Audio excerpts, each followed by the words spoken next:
This phenomena consists of, and I just want to put it out there to see if anyone can relate to it, or if anyone is going through it or has gone through it.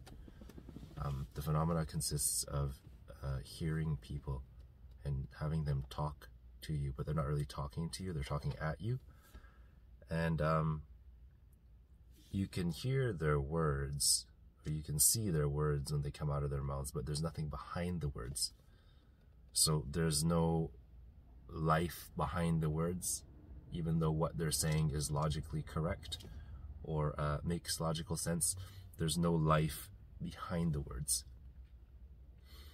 And I couldn't come across anyone who had life behind their words. I would just hear words, and it felt like a very isolating place to be in, to feel like you're the only one, and to feel like you're just being talked at and not to. And I don't know why that's so hard, to just sit down with somebody and talk to them and not at them.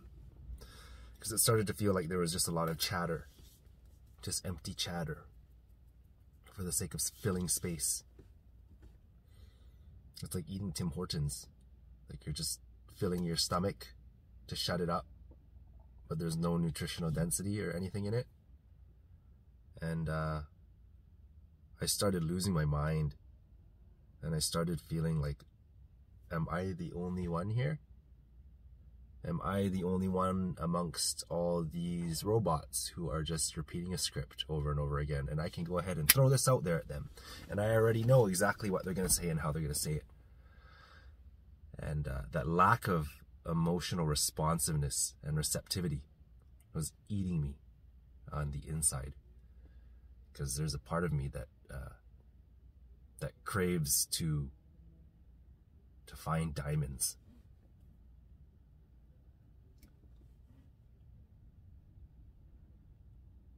Diamonds in the form of humans. When you come across a human that is capable of emoting something that is real and raw, whether you label it as positive or negative, you know that it's real, and you know that it's an emotion, and you know it exists.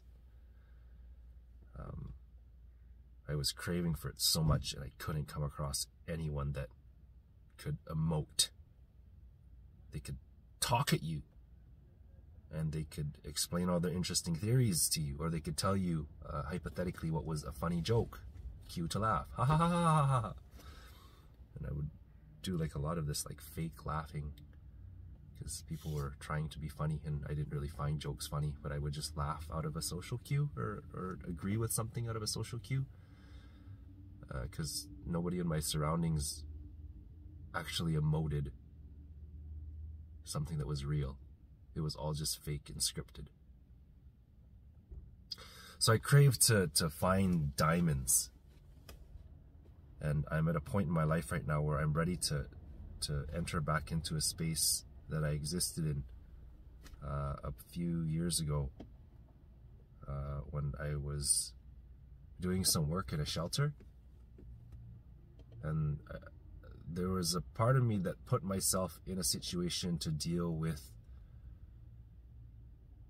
what society considers the most depraved individuals, because I came across all sorts. I came across convicted murderers, drug users, heavy drug users, pedophiles, a lot of snakes, and there was a lot of dirt there in that situation that I was in. But every so often, if you're consistent with your digging, there would be a diamond that I came across. And the level of presence with that diamond is so real, it would slow time down completely. And nothing existed but the presence of that person and I. But I had to do a lot of digging. But a lot of the digging, I'm coming to realize, is done in the dirt. Because you find these diamonds of people that are consciously living outside of the form in which we're supposed to live in society, and they're living way outside of the box, and a lot of them are actually disguised, and they conceal their power, and they conceal a lot of things about them.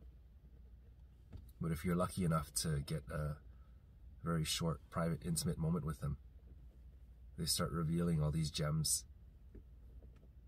about themselves and about their perspectives on life and about things that they've gone through, and all the rough edges and how human they are. And to come across people like that is a lot of what keeps me going. Because I can't exist in this world of just chatter, just empty chatter. I can't. I could put it on and small talk if I have to in society. And it's just really not me. And I'm coming to fully accept that, and I'm ready to fully transition into the next phase of my life, which will involve me rolling around in the dirt every single day,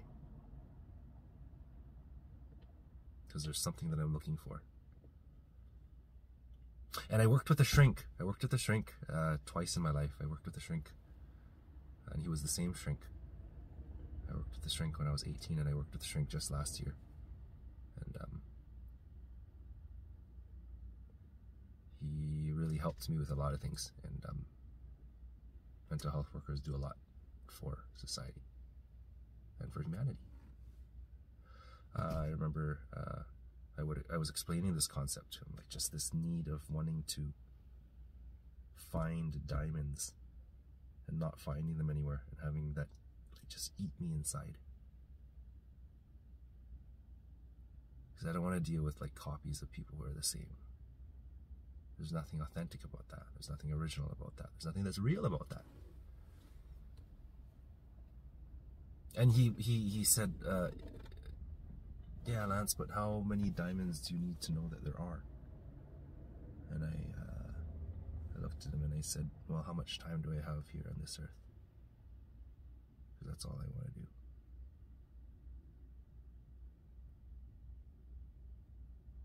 I just want to find diamonds. So I'm transitioning and into a new phase of my life where I can, God willing, dedicate the majority of my time towards digging for diamonds.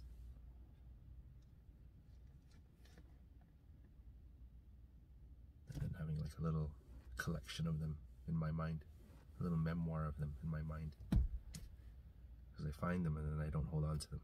I find them, I look at them in every single angle, I polish them, and I put them back where they belong, in the dirt. Because they can't exist in this clean, because they're not perfect, so they can't exist amongst perfection, but you find them amongst imperfection.